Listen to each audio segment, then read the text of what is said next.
Good evening. Welcome back to the Tonny and Tim show. I'm Tonny. And I'm Tim.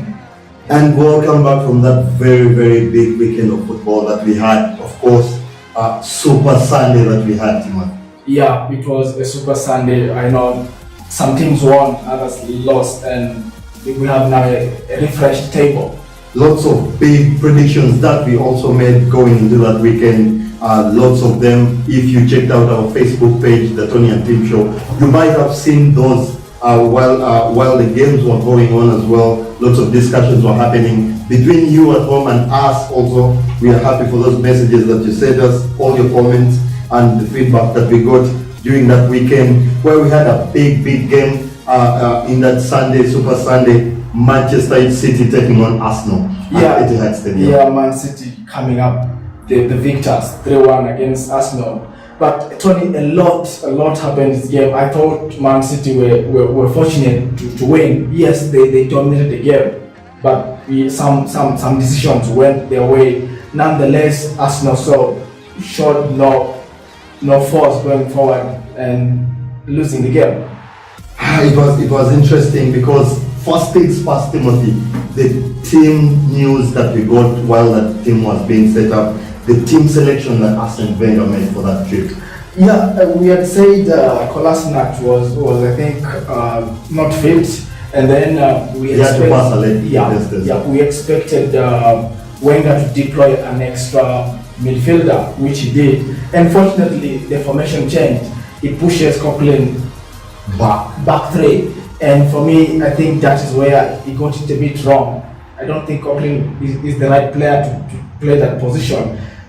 Manchester City, like we've seen them and like we've mentioned already, they don't have any key misses in their team, no big injuries, so we expected an unchanged side for the biggest part of it.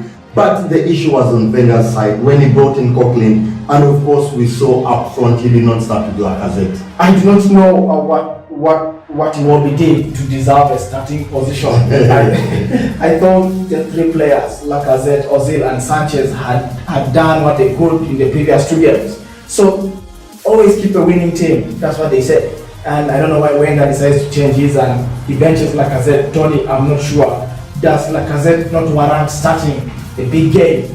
It's a £50 million signing, this guy. He was benched against Liverpool when Arsenal capitulated at Anfield 4-0. Yep. He again showed what he could do when he came on. I don't understand. We are going into an international break. I don't know what the manager is thinking to leave him on the bench.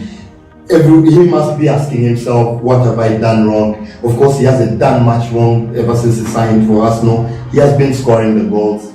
Very few, but I think he's still acclimatizing to the league. But he cannot be sitting on the bench in such a game. You cannot bench your most expensive player, if I'm not mistaken. So, and Tony, when Lacazette came in, the game actually changed. Second half was different. You could see the Man City defenders becoming cautious because he was running all the channels and trying to pick up the spaces before he got the goal, of course. But I would like to look at the Man City goals. The first goal, brilliant from De Bruyne, but again, I thought Czech had made a save before that, and he needed his defenders to clear the line.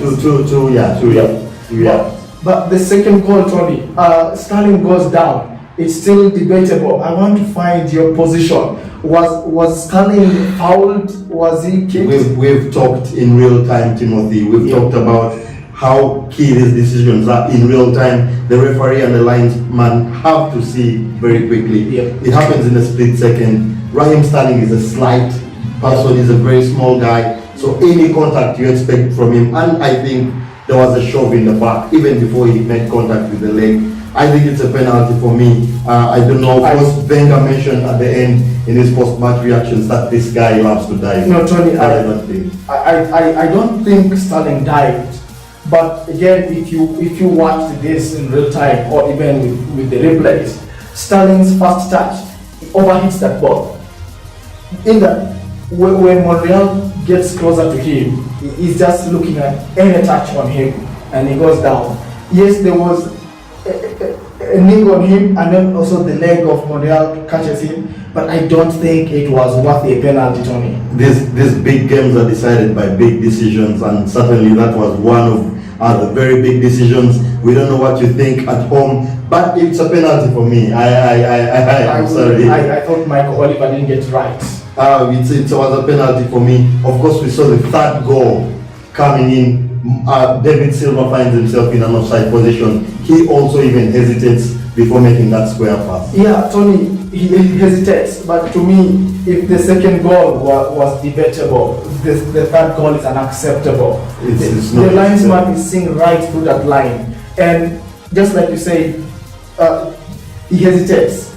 Silva actually almost stopped, and the Arsenal defenders stopped too. Everyone stopped. It was clear. Everyone stopped. It looked like it was very. A linesman to realize that the scoreline is at 2-1 at the moment, and then you're going to give out such a cheap decision in favor of Man City. I think it spoils the tempo of. And I think at 2-1 really Arsenal had picked up their game and were trying to have a go at Manchester City, but of course at 3-1 it might have dampened their spirit, fighting spirit a little bit. Of course, Wenger coming out in the post-match reaction and saying that Arsenal has been undone for the second time in a space of 2 years against City at their home. Yeah, I mean, before the game even started, I recall the commenter saying Arsenal has never won an away game being officiated by Michael Oliver. So I would expect some of this decision, but not the magnitude we got in this game. Of course, for all the neutrals that were watching this game, you might have felt across the game, even with the fouls that were given against Arsenal and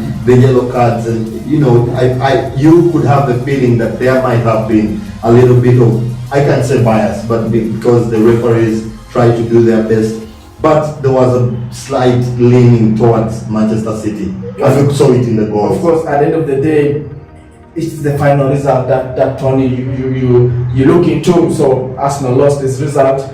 We look back to all these decisions. We think the referees all went an apology, but at the end of the day, the 3 points have been taken. Cannot be overturned. But Tony, I want to come in there. How would you rate the performance of Sanchez? Remember, we said it's an audition for him. And yes, when that tweaks his position to centre forward, does he say, I don't want Pep to see his real position? If you think like that, if you think Wenger was trying to hide something from Pep, that is a very interesting viewpoint. I think this is not his best position, number 9. He's a better winger. He's a better placed player when he's playing coming from the left. I would understand why you would say that. But of course, Wenger knows that Sanchez cannot go into that Manchester City team at number 9. No, so if Pep is unable to see his best position in this game, he didn't have the best game of this season. So definitely, I don't think Pep will be coming for him as a number 9. Yeah. But I think Pep already has seen enough and is convinced about this guy. We don't know what will happen. Tony, just on the Man City game, or the Man City squad, this team has all the quality. Do you think Sanchez is an addition they need? Or sometimes new players are a welcome addition. Every time you get a new player in, competition for places increases, everyone's playing, but sometimes it destabilizes the progress that the squad has made. A comment that I made a while back when I said Zlatan coming back into Manchester United might stagnate one of the strikers, Rashford, Martial, or anyone even Lukaku try and fit in Ibra. So him coming, it's hard to find Sanchez on the bench. I know Bernardo Silva and all the other lads are finding it. They can accept it, but I don't think a player like Sanchez will be able to accept a berth on the bench. And Sonny and Sterling have been very good in this early season. So I don't know how City will fit him in really, but. And we have mentioned, City don't have any weaknesses in their squad. Bar any serious injuries this campaign, I don't see them losing. Already 8 points clear of their next neighbor. Yeah, they are 8 points clear, and we are waiting to see what happens. Of course, it was a very interesting game for the neutrals. The Arsenal fans might have been feeling that there was some very rash decisions there. And of course, in the next game, Timothy, Chelsea beat Manchester United at the bridge, just like we had predicted. Yeah, we had predicted Chelsea to win this game, and that's what we expected. I thought the first half or the first 10 minutes, Man U did back the bus. I don't know how you saw it, but I saw the United team going forward. It's just that Conte tries to play a formation that was a bit, I think, unsettled Mourinho, because he played three midfielders. We had not expected Conte to come back, but he started the game actually, and I think that wasn't in Mourinho's plans. He pushes again Bakayoko, I think, as the forward. He played more forward.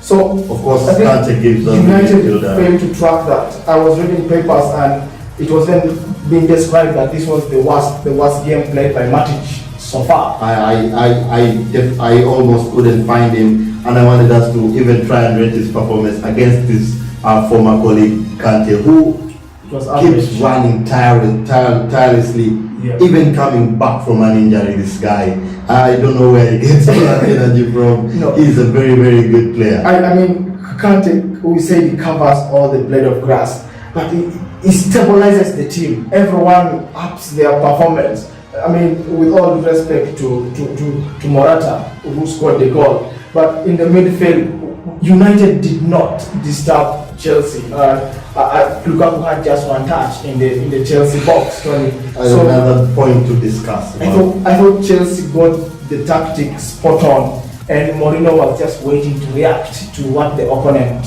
is going to bring against him. I don't think Mourinho was very as reserved as we had thought in this game. He tried to keep it open. He tried to, but I think where Manchester United has been undone in the past few games, we have seen Lukaku as a squad in 7 games. That is a big miss for your number 9 not see coming onto the score sheet. We saw a few half chances for him here and there, but he hasn't turned up in the last few games. We have seen how much they miss Pogba. They miss him. And Mkhitaryan. His form has dipped in the last couple of games. Tony, I mean, if you look at ever since Pogba got injured, it's like every United player has dipped except Martial, I think. So you start questioning this United side. How much they rely on Pogba. And they don't seem to have leaders up. Do we realize how much they miss Pogba until we see him out of the squad? I think now the jury out there can say Pogba is a big miss to United, because yes, even Fellaini came back, but Pogba is able to move the midfield forward and pick up some critical chances. He has a long eye. Pogba has, of course, he has those splendid passes that he sees even before anyone else. We would expect Mkhitaryan to be trying and doing that. I've not seen Mata playing so much of late, of course, for Manchester United, but there were no chances created. Almost none. They were few and far apart. It was the header from, I think, Rashford in the early minutes of the game that tried, and then towards the end when United was looking for an equalizer, there was one saved by the Chelsea keeper when Fellaini tried to score. But United, I think, they got no point. Like we said, you have to turn up against the teams that are following you closely. Of course, that game having a lot of talking points. We also had a very, very big talking point at the end of the game when Conte ran away and failed to shake Mourinho's hand. Something that we had mentioned in the build-up to this game, that there's been some tension between these two guys. Yeah, it's a frosty relationship between the two. But if you look at when the game started, Mourinho comes out the tunnel fast, and then he waits for the Chelsea coach, Conte. So he shakes his hand, but if you look at the body language of Conte at that time, it's like he didn't want to have a handshake.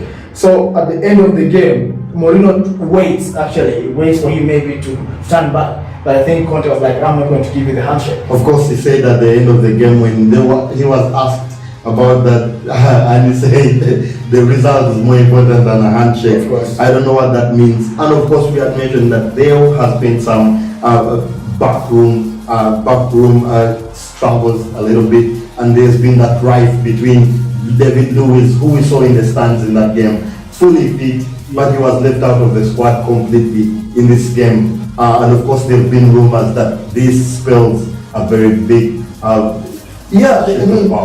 Yeah, there are big rumors in the Chelsea dressing room. Conte has been able to say it also. He said there is a lot of tension in the back doors. And benching one of your big players, I thought Luis played last season, was one of the outstanding players in his defense. So putting him up there, I don't know what that means or what message he was passing, given that we just had Tonny this evening that their sporting director, Eminalo, has left the club. So you could be saying, because Eminalo is in charge of the recruitment, and Conte has been saying before, he's not got the right players in. So we don't know what's happening there, but I believe the news will come out. It's very big. Of course, we saw that it's a big problem for Conte. He's starting to face a lot of pressure while his team is trying to gain some ground on the top teams. Of course, now they find themselves in fourth, only 1 point behind Manchester United and Tottenham Hotspur. And they have to give thanks to Morata. I thought, going into this game, every player had the incentive. Lukaku choosing United for over Chelsea, and then Morata feeling he had been snapped by United, and he comes up with the goods. So when I ask you who of the two, of course Morata is the happier, but when you look at the two players in the same game, would you have said United should have gone for Morata? Of course, in this game alone, Morata has been scoring the goals, not as many as Lukaku yet, but in this game alone, you saw his body language, the way he holds up the play. He tried to create chances on his own. He made a very big leap for that goal. Of course, it's rare for De Gea to be beaten straight. He didn't move for that goal. So I think in this game, Morata was the better of the two players. Of course, we had mentioned Lukaku struggling against the big clubs. We saw it very evident. He couldn't even get into the box. So I think Morata on this day played a lot better, but I think Lukaku is overall might be a better player. Of course, this guy was slightly different. So too, but I thought Morata Tonny was the better player on the day. He was definitely the better player of the day. Of course, that moved Chelsea into fourth place now. Like I said, 1 point behind Manchester United and Tottenham Hotspur, who themselves beat Crystal Palace 1-0. Very underwhelming game earlier in the Sunday afternoon. But of course, they came back with those 3 points. Harry Kane not at his best. Christian Eriksen as well, but they were able to get that goal through Sn1 and of course pile more pressure on that Crystal Palace side. Yeah, I mean, we thought Crystal Palace had stepped up to start maybe getting some wins or draws. They had a good game, Tonny. They had a very brilliant Zaha rounds the keeper, but he fails to connect to the back of the net. I think they had 2 or 3 chances. The 1-0 win for Tottenham also was not good news, I thought, because yes, you have to churn out these wins the day you don't play well.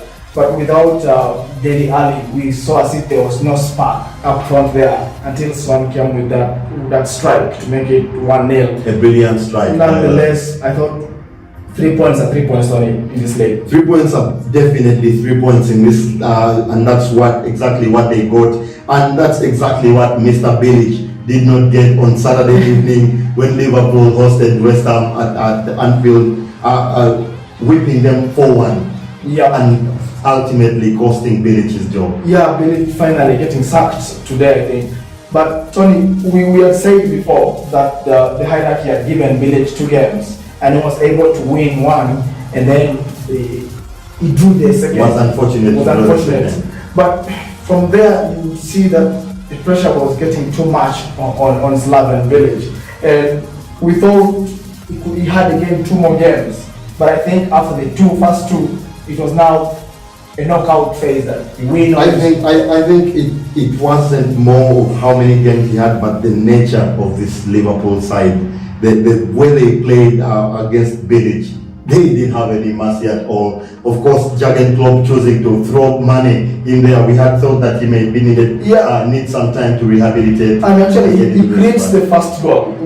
I was surprised when I saw him in the starting 11, and he played like it was match fit. Then, but there was no performance from West Ham. I thought Slaven Bilic's side had retired, and this change, I think, was needed because the team needs a new lift, totally new lift. I think Bilic being fired is purely they just need someone new Yeah. in the position. It's not really like they don't like Bilic. I think he's one of the most loved coaches. Yeah. I for one like this guy. I think he has done well for the club this season, though things haven't gone very good for him, and of course him leaving. But of course we saw how good Liverpool can be on their day. We saw Sadio Mane coming in and combining with Salah to devastating effect. Very, very big goals that they scored there. And of course, Alex Chamberlain finally getting a Premier League goal for Liverpool after that £40 million move from Arsenal. So it might have lifted some pressure from him. It looks similar. But of course, now Moyes being touted for that position. Yeah. Do you think is an upgrade on Bilic? Tony, I think Moyes, this is West Ham is in the same league as Everton to me. So And Moyes, Sunderland. no, Sunderland was below par. I thought Moyes going to United was too much for him, but again going to Sunderland and letting them get relegated should not be a fair judgment on Moyes. With all due respect, the Sunderland team, they were shambolic Tony the entire season. So I think yes, it will not be the best of decisions, but maybe Moyes will change the mood in this team.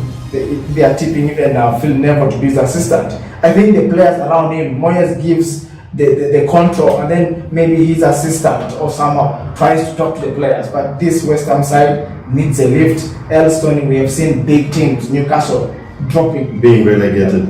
Of course, we'll wait and see how that pans out. We shall bring you the news live on our Facebook page whenever it comes in. But it was, of course, a big loss for them. Lifts Liverpool ahead of Arsenal in the table right now. Yeah. Arsenal finding themselves. We're discussing today, Arsenal and Liverpool have the same points and the same goal difference. We don't know what was the hierarchy used to give Liverpool. I believe it's goals scored. Of course, Liverpool has been scoring more goals, and even if you use the head-to-head, I think with that 4-0 thumping of Arsenal, they'll find themselves ahead of that. But Timothy, those results that we saw at the weekend, what does it spell for the chasing pack that's chasing Manchester City? No, Tony, I think, Mourinho, his second season, he always wins. We've seen that in Italy, in Spain, he has been winning. And even in England. Even in England.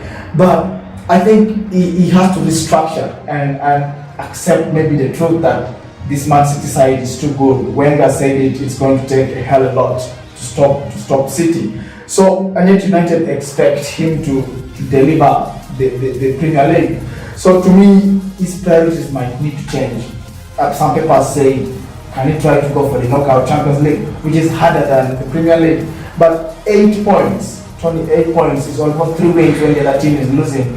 I do not think it's very hard to recover. Yeah. Of course, we've seen teams playing that well, and because of the demands of the Premier League, when that very tough winter season comes in, we may have a chance for Man City to drop some points and maybe that knockout football in the Champions League might, like we said, they don't have any big injuries yet. Injuries all other big clubs have had some injuries. Raheem Sterling Sadio Mane has been out from Liverpool for a couple of games. Of course, even Chelsea had Morata out for a spell. So all these big clubs have had some injuries.